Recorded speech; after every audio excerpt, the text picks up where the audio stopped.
diversity has been at the heart of APO since day one, since 2015.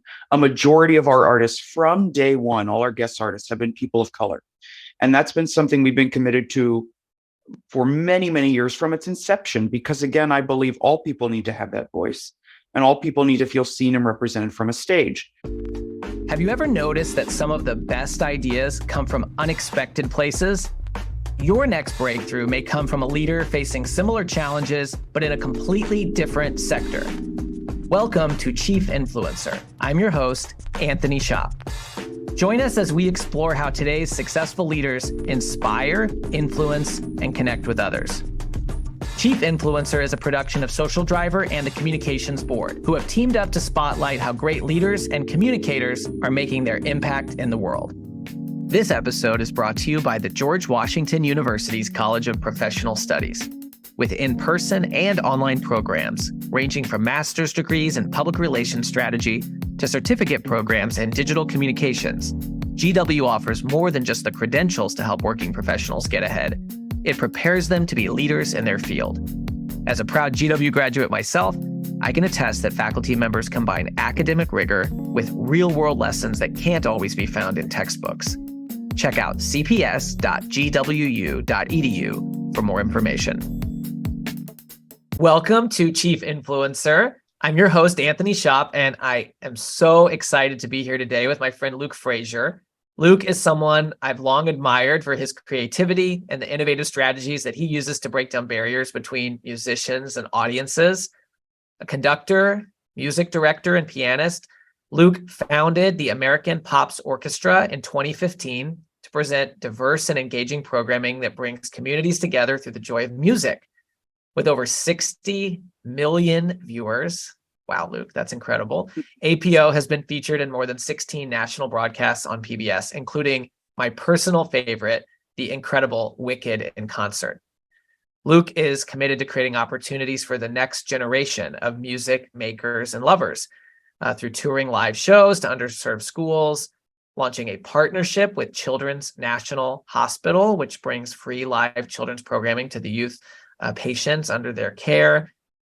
And he's the artistic director of Nouveau Productions and principal Pops conductor for the National Philharmonic, appearing regularly in venues across the country, even at Mount Vernon. Perhaps most importantly, Luke believes that conductors are the bridge between the audience and the orchestra. What he programs and how it relates to the listeners is the heartbeat of what keeps orchestral programming alive. Luke, thank you so much for spending time with us today. We are really thrilled to have you. It's truly my pleasure. Thank you so much for having me. So as you know, here at Chief Influencer, we like to talk about how leaders from different industries and different walks of life have one thing in common. Many of these leaders are exceptional in their ability to influence others to create impact. And we know that you are one of those leaders. You can't be an impactful leader without influence. And so we want to start by just asking, what is the impact that you want to see in the world? And who do you have to influence to achieve that?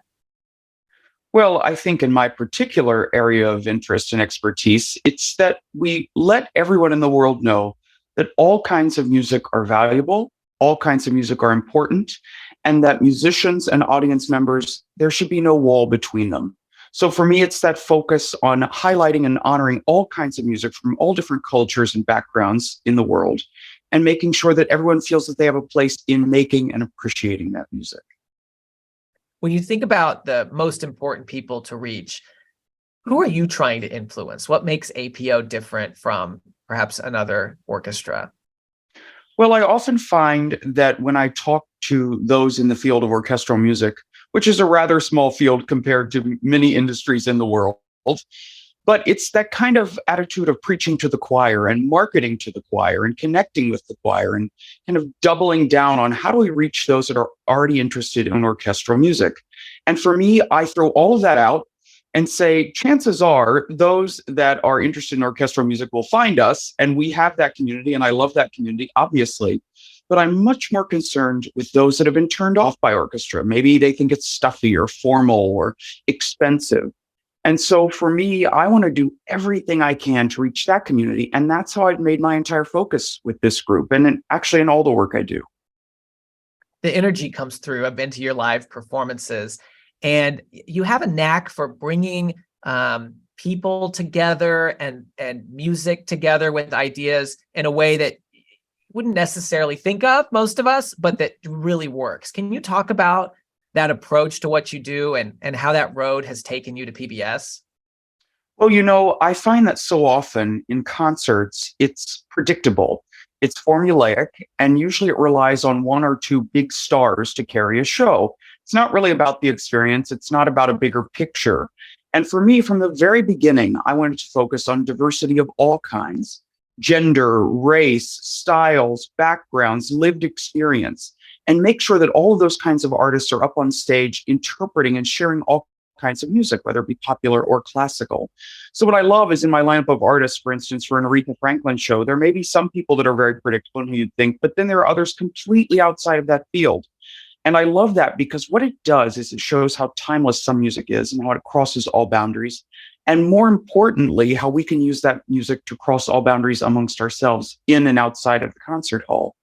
So I think that's something that PBS perhaps picked up on in the beginning and said, this is something very different than the other orchestral programming we have. This is a very different approach. And luckily, they seem to like it. Well, they don't only like it, the audiences like it. Your PBS specials have been extremely successful. I mentioned my favorite, I think, is the Wicked in concert. And you mentioned, excuse me, Wicked in concert, I would say is really one of my favorite PBS specials that you've produced. And you mentioned, the familiar, right? We saw Idina Menzel and Kristen Chenoweth, but we also saw some performers who you wouldn't necessarily think of when you think of Wicked. Can you talk a little bit about that and the success of that program?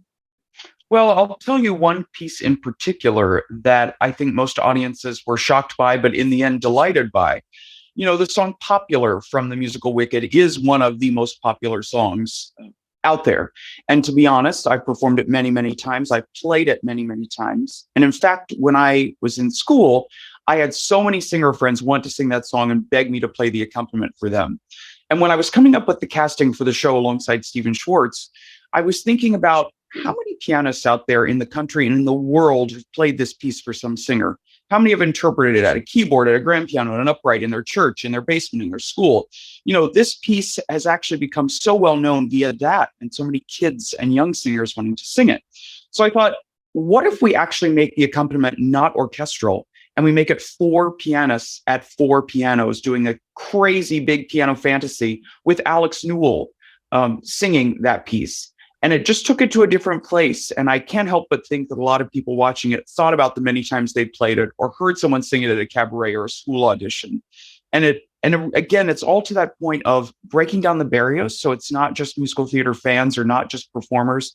It's accompanists, it's parents, it's music teachers, it's pastors, it's all these different types of people that have heard and fell in love with this music.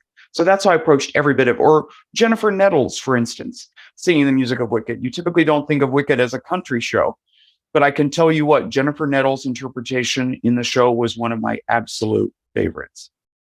You created ways for people to find that show and that special and make it relevant to them, whether they were a longtime fan or they maybe weren't familiar with it because they were familiar with Jennifer Nettles, for example. Can you talk about that as a strategy?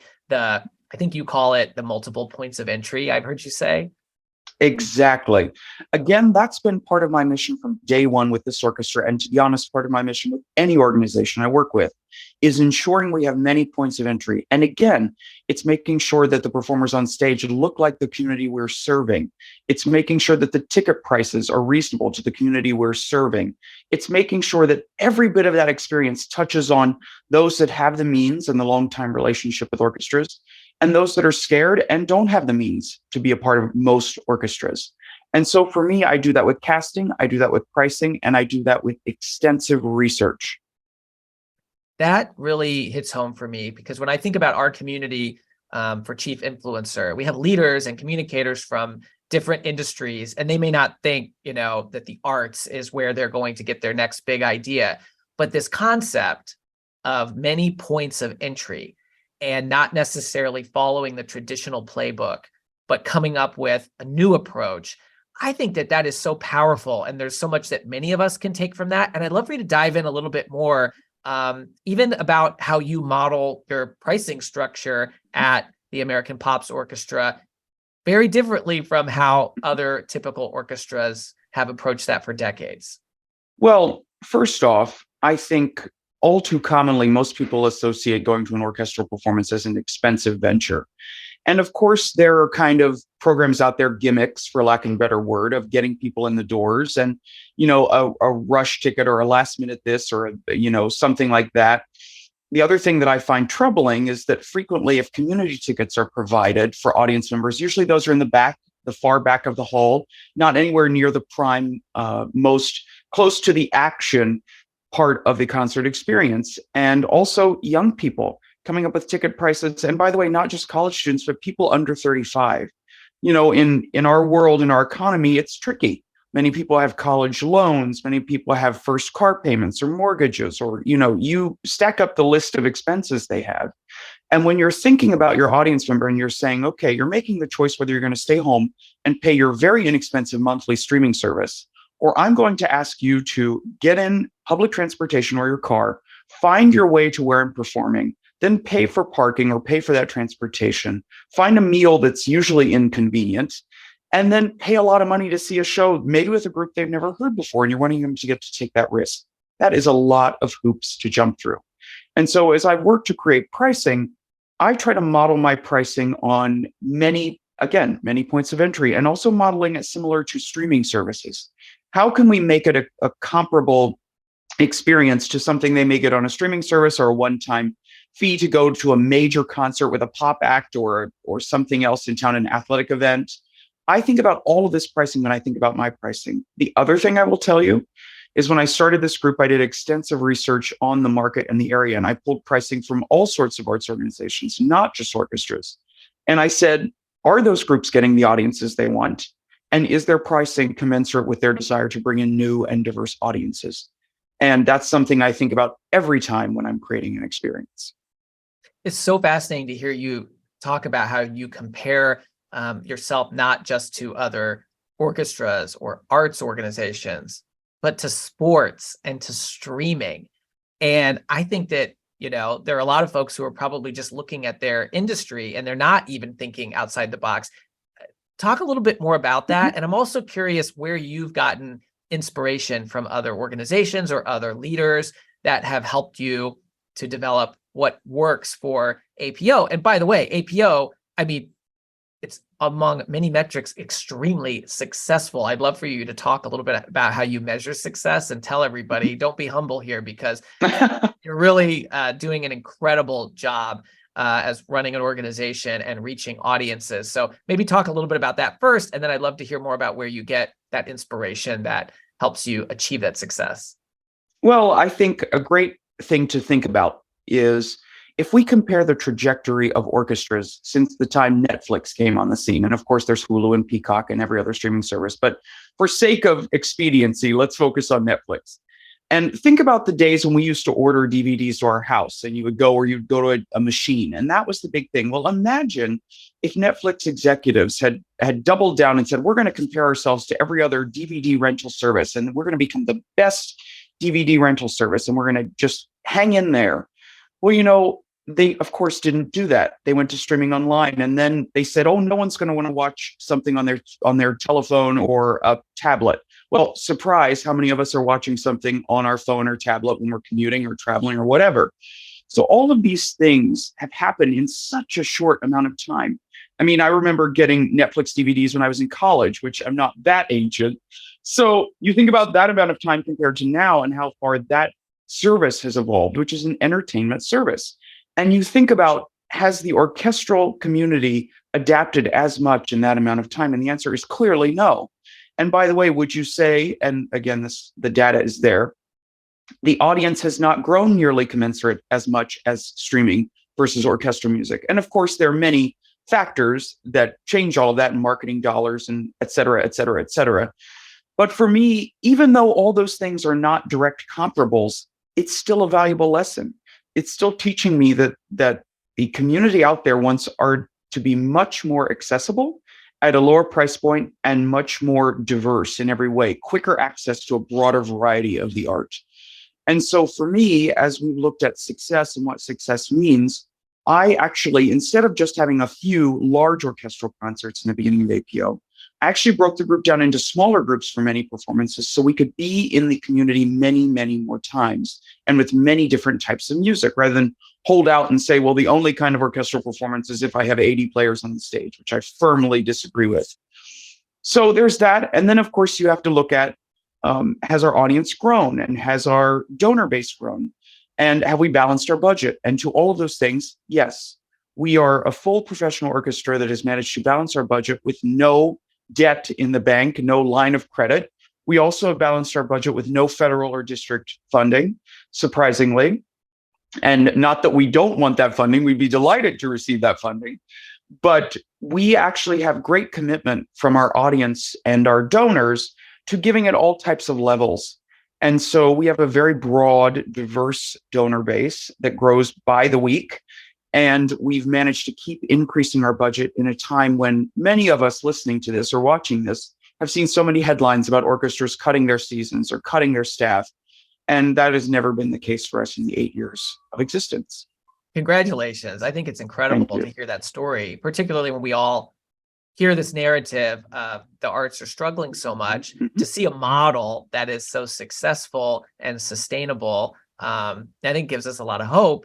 And not just in the arts, in other industries. I was meeting recently with someone in an association, a nonprofit association that's membership based, and all their peers are membership based, and they're really struggling to grow their membership. But they sort of feel like that's the only model because that's what they and all their peers have always done. And I was really struck when you told me before what your approach to subscription model is, which is, the typical like season tickets is what orchestras have done. Can you talk about that? Because I think that might really jolt some folks, whether they're in the arts or a different industry, to think about their future of financial sustainability. Well, since day one, I've thought memberships and subscriptions were a waste of time. I learned this to be quite blunt. And one of the issues, what you have to think about, especially with smaller organizations, you have a limited amount of staff time to focus and work on projects and create art for that matter. And think about how much time is designing, creating the programs and creating the emails and creating the follow-up for a list of subscribers, which, by the way, most orchestras have seen a decrease in subscribers compared to 10 years ago.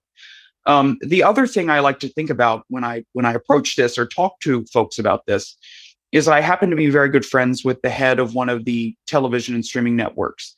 And we've had many conversations about this. And one of the things I found fascinating is they don't lean into month over month as nearly as much as they originally did. It wasn't that commitment. And they specifically use content in ways that's ever changing to keep that up. Well, imagine if these major networks with billions of dollars at their disposal are realizing that you constantly have to change your programming and your algorithm in order to keep people engaged over the long term, then what in the world sense does it make to ask young people our age, or anyone for that matter, to say, I want you to buy tickets a year in advance. And even though something important in your life or something more interesting, quite honestly, comes up in your life to take a chance on, I want you to commit that money and lock down to come to me. And by the way, on the flip side of that, how many folks do I know that have bought a subscription and then felt burned because they realized they weren't able to use it, and then they have that bitter taste of, I gave you all my money and what did you give me? So there are many reasons why I don't like that model. And to be honest, over the years, most orchestras have relied on that model because it provided a boost of revenue up front rather than have to think about getting money in the door per each concert. But in my opinion, that's lazy thinking. What I'm hearing is the traditional models really put the business or the organization at the center, and the models of today put your people at the center. In your case, the audience. 100%. That's exactly what it is. All too often I hear rhetoric and I see examples of organizations, and by the way, these aren't just arts organizations, these are other businesses too, that act as if they have something that is so prominent and so important that everyone should, the horrendous, a different kind of four-letter word, should be a part of it and want to come to them and know about them and realize how important they are. Those days are gone. And the only thing you have to look at is you have to look at the role of so many other industries, and you have to look at the role of declining. Another metric I like to compare to and learn from is the church population across our country. That is an industry or organization base that's actually faced very similar obstacles as the classical music world. And you look at things that work and things that don't work, and very similar mindsets. So having done a lot of church music in my background, I've learned a lot from that community as well. Hmm. A lot of what you're saying, I mean, it totally resonates with me and makes sense, but to many, it might feel very contrarian. And as we think about this role that a chief influencer plays, right? Not only do you have to get an audience to connect with what you're doing, but you have other stakeholders and funders and venues, and I'm sure all kinds of partners, the musicians Yep. themselves, and you have to get them on board with this vision, which is totally different from what others are saying and have been doing, right? How do you do that? What strategies and tactics do you use to get people, to get stakeholders on board with this view? And now you've had so much success, you're on PBS, it's perhaps easier because you can point to that. But when you're getting started in 2015, you weren't on PBS yet. So, I mean, you had to get folks on board with this vision without being able to show them that level of reach. So how did you do it? Well, I think I like to model behavior that is unrelenting, that is constantly committed and dedicated. And I think many people that work with me see that very quickly and know that if they're on my team, I'm going to work to make all boats rise. The other thing that I cannot stress enough, and I talk about all the time, is data answers all the questions. And so when I go to a musician and say, you have two roads you can take right now with your career. You can take this road, which is the road we've known, and in most conservatories and most schools, this is what we're taught. Or you can take a road that is uncharted, but knowing that you're heading towards the future and that you're heading towards a way of thoughtful, intentional growth instead of incremental change when it's too late. And perhaps it sounds contrarian in that it's the opposite of what most in my industry say. But I would argue that most in my industry have organizations that are on the rocks financially with declining audiences. So, and again, it's not casting stones, pardon my allusion to rocks. It's more to say, my bottom line in all of this, I want every orchestra to thrive. I have no objective of seeing an orchestra fail or any arts organization fail. But what I do have a vested interest in doing is getting the communities around these arts organizations alert and aware enough to realize where their dollars are going. Is it going to making art, or is it going to administration of facilities? Are they spending money wisely on what they're presenting? Is it reflective of the community in a sustained approach? Are they doing educational programming that reaches children literally, figuratively, creatively, emotionally, where they are, instead of setting up barriers to get children in the door? Where is all this happening, and why is all this happening? And is the constant concern of an arts organization the community they serve? And note that I keep saying serve. Mhm. We are not just a performance organization industry. We are a service industry. And until we break down those barriers, we're going to continue to run up against these walls, and we're going to continue to rely on a few wealthy foundations and individuals to prop up organizations. Imagine most very high organizations, or any size organization across our country, if we took away 2 or 3 or 4 of their very top donors, funders, would they still be able to survive? And that's a question I like to ask as well, is, are we putting our hopes? Because, by the way, those usually influence the programming that happens on stage and what's happening for their audiences. And so there are just so many issues about focusing on community and getting folks to focus on that, which, by the way, most audiences, and I think why my audiences have grown, is that they love being respected. They love being listened to, and they love knowing a transparent financial model where they know most of their dollar when they give it to me is going actually out to making art. And so I love to be a very open book, an honest book. And I find that in any industry, honesty will always get you much further than sugarcoating, because, by the way, the other story is always going to get out, and the data will always prove the point if it's not the case. I love that. You talked about serving, and I wonder if you could tell us a little bit about where you're from and the service aspect of the APO, because I think it's a pretty incredible story. Well, for me, I grew up in West Virginia, a state I love very dearly and am proud to be from. I graduated from West Virginia University for my undergraduate degree in Ohio University in the Appalachian region of Ohio. And I love that region. I love that area. And I think it's a very misunderstood region of our country. It's a very underappreciated region of our country. And quite frankly, I think it's underserviced by the arts in a larger community by our country. And so for me, having this strong passion and conviction, and by the way, parents that aren't in the arts at all, and I was inspired to go into music, in fact, by two factors: my public school teacher and my church musicians. And so for me, this, and which again, by the way, informs so much of what I do now, in that it was community that brought me into music. It wasn't an elite one or two people or someone with great means that brought me into the arts. It was my community meeting me where I was and supporting me.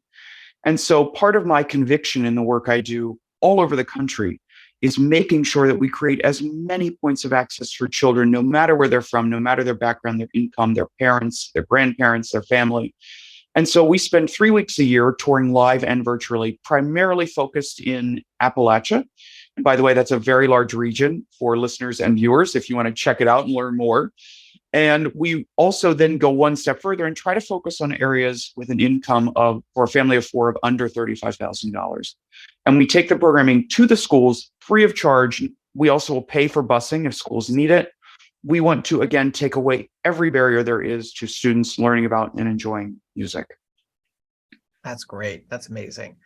In terms of your role, as a conductor, one of the things I just wonder is, as you think about, you work with A players, right? Some of the best musicians and artists from anywhere that come together. But as a conductor, you have to figure out how to bring all of those talents together and have them not clash, even though they have, perhaps their own styles. And yes. I've seen you in action with, celebrities who come together and are part of those shows. And I just want to ask you, and I don't know if others have asked you this question, but when you're a leader, a business leader or a nonprofit leader, you're often in the similar role where you're having to figure out, how do I get all these A players to work together, and how do I make us, go toward the common goal rather than against one another? I just wonder what advice you might be able to share from being in that role of a conductor that other industries and other leaders could learn from.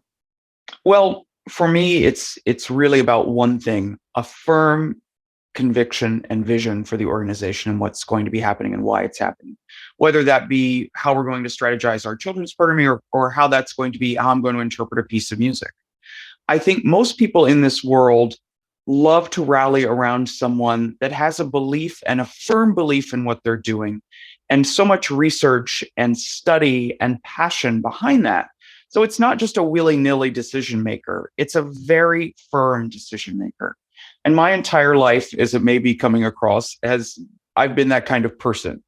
I do the homework. Chita Rivera said once to me in a rehearsal, you need to do the work and bring your own shoes. And so for me, I love that, in that I spend every day listening to new music or practicing music or studying scores, and simultaneously researching other industries and reading books on topics completely unrelated to music to see how that can influence my art making and my structural leadership. And so I've often found that when I'm watching other organizations or conductors, the time when the problems arise is when the vision is weak or unfocused. And so when that is the case, it's very difficult to get a group together either on stage or in a boardroom. It came through when you were describing how you articulate the strategy of what you're doing and how it's different and maybe contrarian. You said, this is the future. You can be on this road, which seems safe but is declining, or you could be on this road, which seems maybe less certain because we don't know exactly where it's going, but we know it's pointed toward the future. And really setting that vision where you put the audience at the center, where you put people at the center, that really is powerful, I think, to articulate that vision and bring people along. I also just love what you've repeated several times about multiple points of entry, multiple access points, whether that's the young people in the Appalachian region where you're from, or whether that's an audience anywhere that may find out about one of your shows because it's on PBS, and that's where they learn about APO. So it's just incredible to hear how all of that comes together. I'd love to hear if you have any thoughts or tips or advice when it comes to using technology as a leader. I think that, many of us, as you, work with people who are spread out all over the place, remote world, hybrid world. Increasingly, we're using technology and social media as a way to expand our influence and get the message out there. You talked a lot about data. And I'm even thinking, how do you make sure you reach audiences with your program on PBS, even though maybe they wouldn't normally pay attention to what's coming up on PBS? So could you talk a little bit about the power of technology to drive the impact that you're trying to achieve in the world? Well, one of the things from very early on, we were one of the first orchestras that during the pandemic really converted to full scale productions that were streamed. And then ultimately that led to PBS noticing us and picking up, and not just recycled content, not just an individual player in a room. And by the way, in those 16 television shows we filmed, not a single case of COVID. We took all of that very seriously and we were very careful. But I knew there was another way via technology to keep reaching people. And so even now that people are able to much more easily come out to concerts, we still have a firm commitment to our online and virtual audiences. That's how we grew our children's programming to all 50 states, reached over 100,000 students in 1 week of our touring just recently. And so we really double down on making sure that technology is integral as we move forward. I also am a firm believer in research. And so making sure that we're doing smart marketing, smart advertising, and having my team work collaboratively. And so often I hear, well, I'm not a marketer. I don't have a degree in marketing. Well, guess what? We're all marketers. Because every time we go to a dinner, every time we go out with friends for drinks, every time we get in a car with someone, we have that moment to share what we love and why we love it and who we love. So maybe it's just you're the marketing person who is one-on-one at a grocery store. Maybe you're the person in your car or on the subway. The issue is we're all marketers. And when I turn my staff's mind on that focus and saying, where do you hear news? Who do you believe and trust? And why do you believe and trust them? All too often, when I ask my own staff or those in my own world, it's not the primary musical or arts outlets. It's something completely different. So why in the world would I put my marketing and research focus on those outlets? I'm going to put it where people are going. Again, go with the flow instead of against the flow. And you're going to make a lot better, sustainable progress.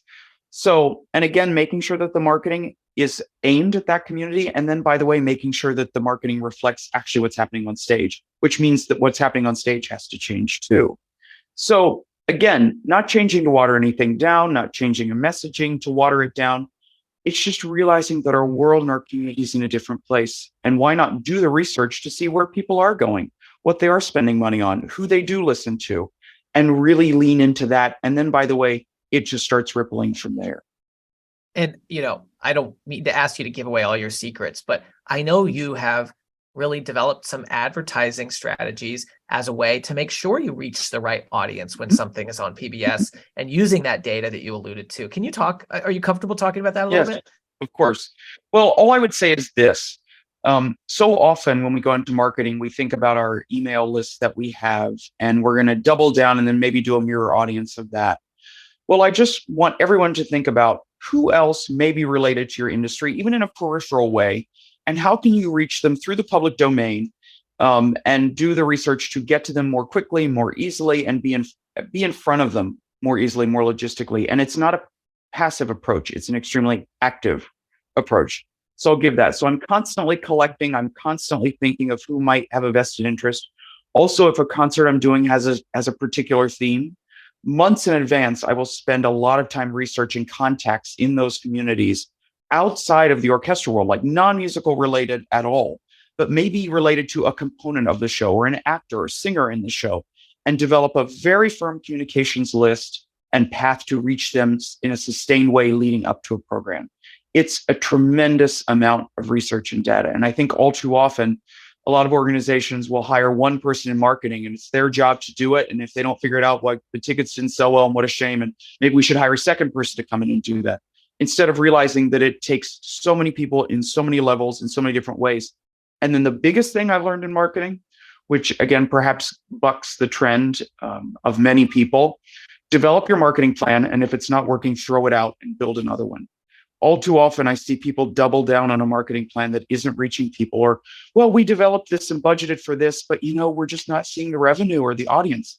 Well, that should tell you something loud. I can assure you that if Amazon was doing some ads for you targeting and they weren't getting the money, they would not double down for 6 more months of targeting that ad. They would completely throw it out and start again. So we've got to be just as nimble and creative. Yeah. And in some ways, when you're smaller, you can be more nimble. Folks get kind of dug in sometimes, but who can be more nimble than a smaller organization, right? That has right. That. Exactly. When you talked about the data and it made me think, oh, this is what you're talking about, how you make sure that people who are country music fans find out about a show on PBS that maybe they have never even watched a program on PBS before because they want to pay attention to that artist that you've recruited and incorporated so beautifully into the production. And now what a great win for PBS too, because they have someone who is exposed to the work that they're doing, right? Well, and again, for me, one of the joys of being on PBS is it is free. And so anyone in our country, no matter your means, can find this, whether it's at home, whether it's in a library, whether it's at school. You have access to this information, to these programs. And all of my shows are free online for a period of time as well, even if you miss them on TV. And that's what I love. It's really bringing more people to the table. And on my way, I hope that I'm helping support other arts organizations in the country doing important work. One thing I will stress that I haven't said yet is I don't have all the answers. I don't think for a day that I've got it figured out and wow, it's easy. And the next day is going to be so much more simple because we have this or because we have that. I'm a person that is constantly striving to do better and reach more people. And so I learn and change my methods every day. For now, this is where I am and how I focus and what I do. But let me tell you, if I see trends moving a different way or feel like I can reach more people a different way, I will unabashedly chuck what I've done and move that direction because I know what music is to me, and I know what music can be to so many other people. And I want to get everything out of the way, no matter what I think is the right thing or what someone else thinks is the right thing. It's about being people. What I have heard very loud and clear is you're willing to evolve. It's necessary. The playbook is constantly changing. You gave examples of other industries and others why they don't do that, why it's not successful. And I just loved hearing, look, we went virtual during the pandemic. And because we did that so well, while others weren't even experimenting, we got on the radar of PBS, and that virtual programming springboarded you into these incredible shows. And Wicked, if I'm not mistaken, at Wicked in Concert, one of the most viewed programs in PBS history. Do I have that right? That's correct. Only behind Downton Abbey, which we're very proud of. And by the way, we've got a lot more coming, including one that may even beat those ratings, but stay tuned. Lastly, I just want to give you a chance to talk about, you made it on the Today Show recently, and I just love for folks to hear about that, if you could share the experience. Well, again, for me, diversity has been at the heart of APO since day one, since 2015. A majority of our artists from day one, all our guest artists have been people of color. And that's been something we've been committed to for many, many years from its inception, because again, I believe all people need to have that voice and all people need to feel seen and represented from a stage. As a result of that, in my work with PBS, we were talking about what kind of programming to do next. And we agreed that wouldn't it be wonderful if we did a celebration of Black Broadway? And then I realized, of course, why in the world should I be conducting it? This should be conductors of color conducting this show. I am delighted to support the work of outstanding musicians. And so it was a wonderful opportunity to use the platform that APO had developed on PBS to give 4 guest conductors and an incredible cast of guest artists and our fabulous orchestra and college students. And we even filmed it at Howard University, of course, and HBCU. But shining the light on a community that needs to have the light shined on it. And so as a result of this work, the Today Show caught notice and actually had Corbin and Nova actually on the show with members of our group, and we made a Today Show appearance. And what I love about that is it provided the opportunity to shine a broader light on this community that needs more representation, it needs more focus. And by the way, not just a one-off celebration concert, but sustained for a year. And that's what I would challenge my arts colleagues to think about as we think about programming and guest musicians and guest artists. Make sure that it's a sustained approach and not just one-offs here and there. Because if we stick to that, we're going to build a much more inclusive and much more, in my opinion, enriched artistic landscape. Luke, you shared so many strategies for chief influencers, no matter what field they're in. We heard about the power of that vision toward the future. And that means being contrarian sometimes and bucking the way everybody else does things, but getting folks on board with that future vision. We heard about the power of multiple entry points, multiple access points, whether that's through your service, but particularly to meet your audience where they are and to put people at the center. And then that last example, look, you're the conductor, you're the boss, but you knew when you needed to pass the baton, when that was right for the organization and when that was right for the audience. And that led you to this incredible new initiative that brought you to the Today Show. So kudos to you. I'm just so excited to see what continues to happen in the future, because I know we are just seeing the beginning. You're still in the first decade of the APO, and we have a lot more to go. Can you tell everybody how they can find you and APO and connect with you? Where should they go if they want to learn more about APO and Luke Frazier? Yes, well, they can learn about APO at theamericanpops.org or on social at The American Pops. And for me, it's simple, lukefraziermusic.com or at Luke Frazier Music. We keep it simple and straightforward. So check out those links and you'll be able to follow us and see what we're up to. And hopefully you'll join our family. We will follow you. We will keep paying attention to what you're doing. And we're excited to see about the new things that you can't tell us about quite yet, but that are just over the horizon. So thank you so much for being with us today at Chief Influencer. Thank you for sharing your experiences, successes, the knowledge. I know it's very inspirational for me and so many others to see what you've built and accomplished so far. And we know you're just getting started. I appreciate it so much. Thank you. Thank you for joining us for another episode of Chief Influencer, a production of Social Driver and the Communications Board. If you know a leader who should be featured as a Chief Influencer, please nominate them at chiefinfluencer.org. For show notes and more, visit us at chiefinfluencer.org or follow Chief Influencer on LinkedIn. Until next time.